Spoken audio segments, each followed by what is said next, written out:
Howdy, folks. Welcome back to JJ's Library and Readings. Hope y'all are doing well today.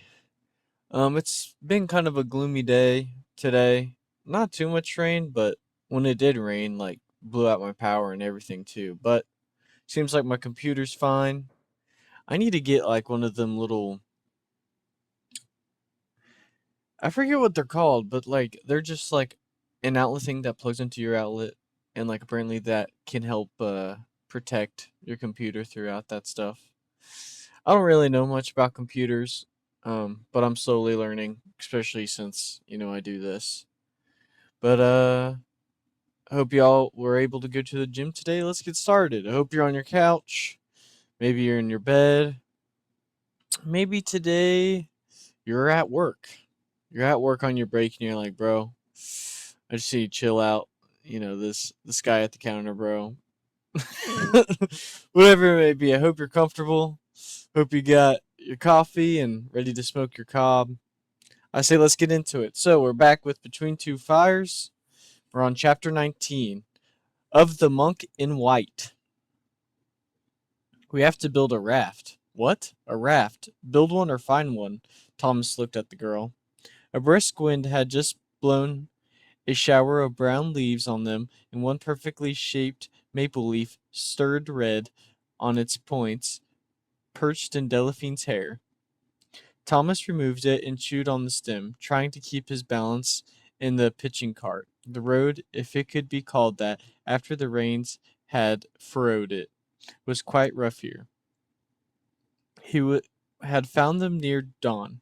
They had gone to town together, but now they were in the cart again and moving south and east. His head throbbing from the blow it had sustained last night.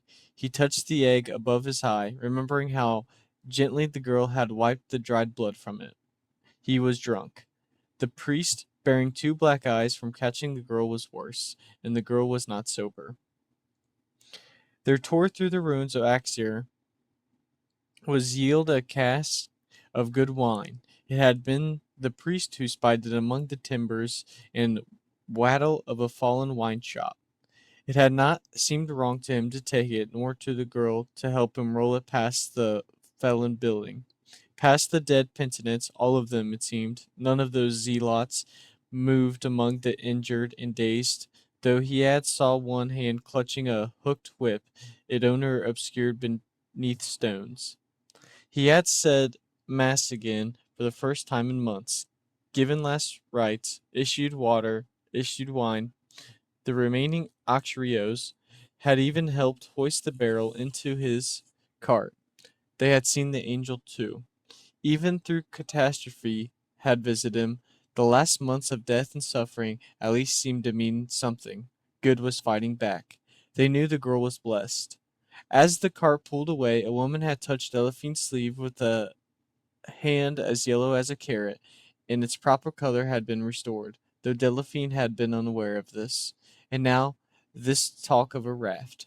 Did you dream this, daughter? The priest said, belching terribly at the end of it. His teeth were darker than his skin. No, I thought about it. The devil on the road said we could still be clip-clopping around at Christmas. I thought too about the wine. It's very good wine. It is, both men agreed. But what about the wine? Thomas asked. Oh, yes, they ship it on the river. It had take too long on a cart. Rivers are fast. Some rivers are fast. They're all faster than a mule because they don't need rest. The priest nodded, impressed. Agreed, but the Yoni don't go to Avignon, Thomas said, spitting out his leaf. The Rhone does, said the priest. The girl filled her bowl again, drinking while the men spoke. Thomas took the spoon of ram's horn from his hat and chewed it, puncturing his words by poking its gently gnawed end at Pierre Mathieu. What's the closest city on the Rhone? Lyon? That's far. The river feeds it, though. I can't remember the name. The name doesn't matter. What near town sits on it? I'm not sure. You know wine. What wine comes through Burgundy? Burgundy, the priest said, blinking his bloodshot eyes. Don't be funny, think. I'm too drunk to think. Then just say something. A wine town, Burgundy. Quick. Auxerre? Thomas winced, thinking about their exit across the Pont Roy Louis. where many of those fleeing the town had been hacked apart by something stronger than a man.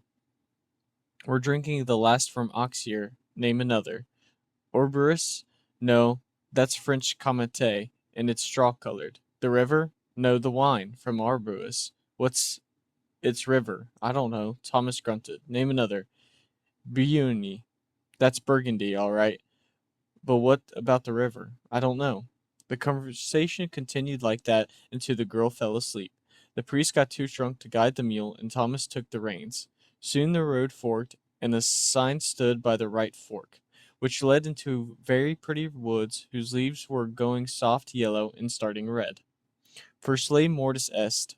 The priest was puking over the side oblivious, trying vainly not to get any on his robes. Thomas had enough Latin for this one, though. Vasilei is dead. We won't be going to Vasilei, Thomas said, though only the mule, who twitched an ear in his direction, seemed to hear him. Hope you weren't counting on finding a nice ginny ass there, you grass-eating bastard. The mule made no reply. I hope you don't take this personally, but if we build a raft, you're not coming aboard, except in our bellies. Not the mule, the girl slurred, half asleep, half-heartedly striking Thomas with the back of her hand. The Sayun, she said. What? The Sayun feeds the Rhone, she said dreamily. This road goes to Bune. Another road leads to Calon sur Saône. Bune Saône Rhone. Bune Saône Rhone? Thomas repeated. Even I can remember that. But we'll steer around Bune. Why? Monsters there, she said, drawing her blanket around her head against the chill, and she slept. Pierre Matthew woke in the abandoned grain loft he shared with Thomas and the girl, putting his hands immediately to his head, which was splitting. Thomas's snore, a deep, bullish noise, shook the priest to his bones, and his mouth was so dry he thought it was full of needles. The night was dark and cold. A stream. This loft was near a stream. He got to his feet, stepped over the night, and eased himself past Cellophane, who was also snoring, and louder than such a small creature should have been able to. He descended the rickety ladder. He pulled his robes aside, meaning to piss against a fence of sticks, but only groaned, unable to start. God forgive me my excess, he whispered, and I will try to never drink so much again. Try is the word that trips you, brother.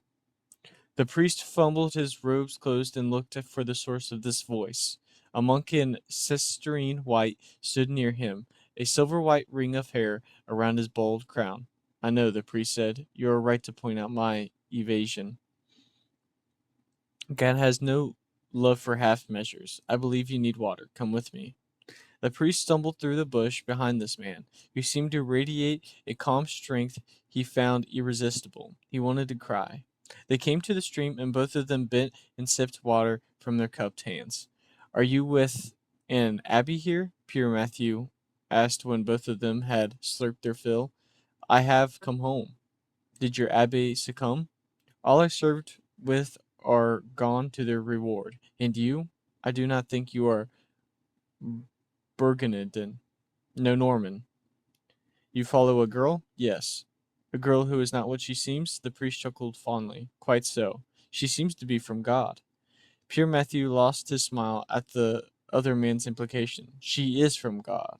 I would take my soul on it. And so you have. The priest stared at the old monk. Who are you? He said after a long moment. The monk put his hand over the priest's eyes and closed them, as one might close a dead man's eyes. At that moment his headache left him, and a great sense of ease filled him. The old man turned and walked away. Pierre Matthew followed. When next the old man stopped, he sat down on the side of a hill. The grass and wildflowers of which rippled in the cold breeze, the priest sat next to him, and they both looked out across the dark countryside. One house on the side of a hill opposite had a fire in the hearth. Everywhere else was dark, save above them, where the stars blazed with a sad, desperate light that seemed to Matthew Hannicott like the gaze of a mother watching her child wrestle with a killing fever. A comet with a long greenish tail chased two more near the constellation of the cart. What do you have against the girl? Asked the priest. You should rather ask why you trust her. She has given me every reason to do so, and none to doubt her. Who was her father? A country lawyer, or a heretic who fled justice in Languedoc? Pierre Mathieu rubbed his temples, even though they had long since stopped hurting. She stopped devils in Auxerre, or brought them there.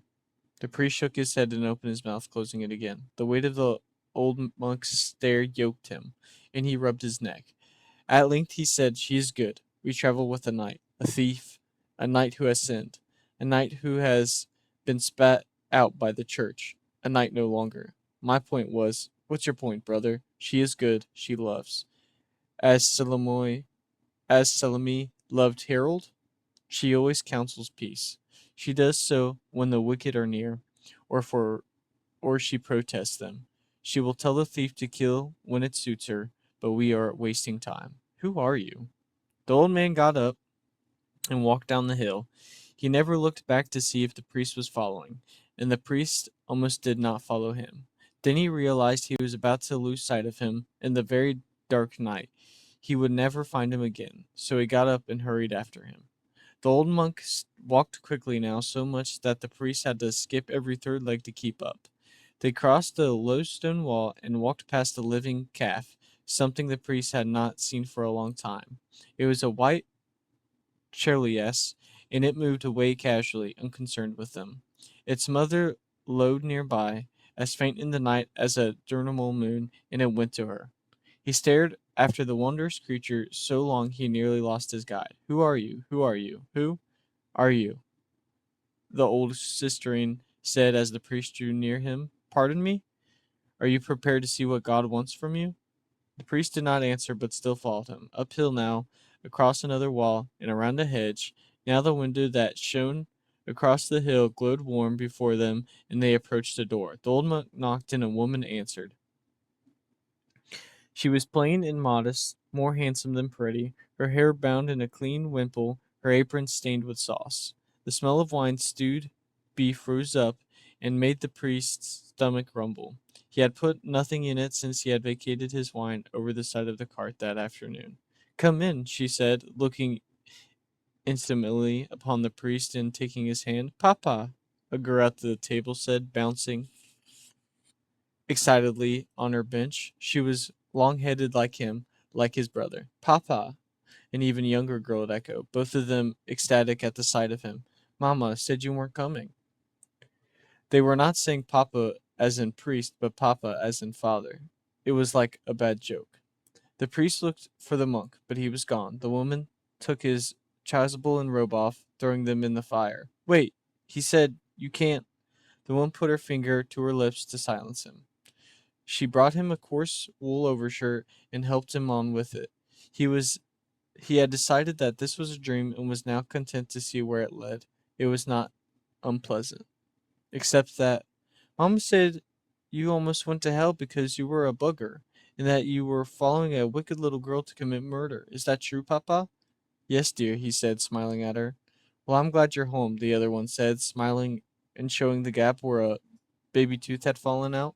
"I am too," the mother-wife woman said, ladling out a rich spoonful of beef and onions and mushrooms at Matthew's trencher. They all watched him. He ate. Then they ate as well. A ripple of goose flesh went down his arm. Nothing had ever tasted so good. Now his wife brought wine. At first his stomach quivered at the thought of it, but then a sense of peace came over him. He was about to reach for it, but then the older girl spoke up. "Papa," she said, his hand hovered near the cup. "Yes, I want to live." "Of course you do. We all do. But I can't. Why? I can't be born unless you renounce your love of men." "No, I suppose not. You're a very smart child. And quit being a priest." "I was never a very good priest." "And stop that girl." The room got just a little darker as smoke from his robes obscured the fire. He had smelled them burning. "Excuse me," he said. "Delphine. She calls herself Delphine. But that's not her name." "Did you say stop her?" Both girls nodded now, and the elder spoke. "Stop her with a rusty old sword between her eyes, or hold her head under water, or dash her brains out with a big stick." The younger one hit the table 3 times with her fist to emphasize. making the serving vessels rattle, then smiled. Because she's wicked, Papa. Her father was a Cathar, and she serves the devil, and she's going to commit murder. He looked down and reached for the wine, his brow furrowed. The old monk who had reappeared at his side grabbed his wrist before he took the cup and hauled him standing, hurting his shoulder. The monk slapped him hard. The children started to cry, but the monk made the same gesture in the air that he had made for the priest's eyes to banish his hangover. The girls stopped crying and sucked their thumbs like a placid infants. The wife did as well. He hissed his next words at Matthew Hannicott. Will you drink your wine before you agree to what is asked of you? God should be your comfort, but you have made comfort your God. What have you ever given up in his name, except the promise of a wife and a family you never wanted? How can you ask me to kill a girl? Killing in God's name is a holy thing. The room seemed to spin. Pick up that sword. What? Sword. The room and the hearth wrinkled into the darkness, and when Pierre Mathieu eyes adjusted, he was standing near the stream, struggling to start pissing. He managed. As relief came over to him, he saw a sword, badly rusted, stuck in the bank of a stream. He finished, tucked himself away, and looked again at the sword. It repulsed him. Pick it up, sweet Matthew, a voice behind him said. A gentle voice, a beautiful voice. And take it up the ladder. He turned now to see Michael Herbert standing nude and glorious before him, his feet in the stream, mud up to his shins, as when Matthew last saw him nude under the burned bridge. The priest walked through the steam to him and put his face quite close to the boy's, trying to see if the freckle was in his eye, the left eye. Go up the ladder and do what you have to do. He could smell Michael's breath, somewhere between a young dog's breath and cloves. He had never got enough of the breath in his face. But the night will sleep through it. Michael, He tried to kiss the boy, but the boy smiled and moved the mouth away. Do it. We'll kiss and more when you get back. The priest took the sword out of the bank, and he felt the end of it. It was sharp. He took it to the base of the ladder. If this was a dream, he might do what was asked for in the dream, and dream a kiss from the only being from whom he had never known carnal love. He was owed at least that, and perhaps more. He took his first step, and the second, and the third. His testicles turned to ice. The night will kill me. The fucking thief will fucking sleep now. Do it. He took another rung, and another. He stood in the loft, looking down at the girl. None of this is real. He held the sword up by the hilt, point down, and one hand over over the other, his knees bent like a man about to drive a stake into the ground. Quick, so it won't hurt. How can it hurt if it's not real? Should have wiped the mud off the end at least. The girl hiccuped in her sleep. He smiled despite himself, even as tears ran down his cheeks. The light was growing less faint. He saw one of his tears run through the funnel into the blade and perch at the point, swaying back and forth, threatening to drop on the child's nose. He lifted the point carefully, taking care to lift the drop until the sword pointed up and the drop rained back towards the hilt. He exhaled and came to himself. Good Lord, what am I doing? Miserable Eunch, do it now or die with them. He went back down the ladder. The boy was gone. The monk had returned, but there was something wrong with him. His eyes were mouths. They spoke in unison, while the mouth below his nose grinned like that of a father about to spank a richly deserving child. Too weak, were you? We'll have to give your big gifts back. He took the sword from the priest's hand and threw it so it spun and over end up at his sight. I'll never hold a sword again. Then he grabbed the priest's face with a hand as cold and hard as a horseshoe and forced the two fingers of the other hand into the priest's mouth and down his throat, making him gag. I thought you liked this, being penetrated. The fingers jammed in hard. Matthew vomited the stew he had eaten. It came out of his nose as well as his mouth and burned, and the monk was gone. Breathing hard, he went to rest his head on the mule's side, then climbed into the back of the cart. Before Slit took him, he saw the girl's eyes as she peered over the side of the cart with him. Her bare feet must have been on the hub of the wheel. What do you want? He asked. I had a bad dream, she said. Me too. What was yours about? St. Bernard? Of Clairvaux? She nodded, saying, his abbey was in Clairvaux, but he's from here, near here. She waited for him to ask. What happened in your dream, daughter? He made you kill me. The priest shuddered. Despite the cold air, he broke into a sweat. Why would he have done that? I heard he was a very good man. My father said he condemned Berlard. He argued against the Cathars. He founded the Order of the Templars and told men God wanted them to kill for him. The priest's testicles, which had only just warmed up, went cold again. But surely a saint, he's not really a saint. No? She shook her head. Men made him a saint, not God. The priest said nothing. He's in hell. Oh, the priest said, or he was. The girl blinked a couple times, still looking at the priest. He would hurt me if he could. You wouldn't let him do that, would you? Hurt me?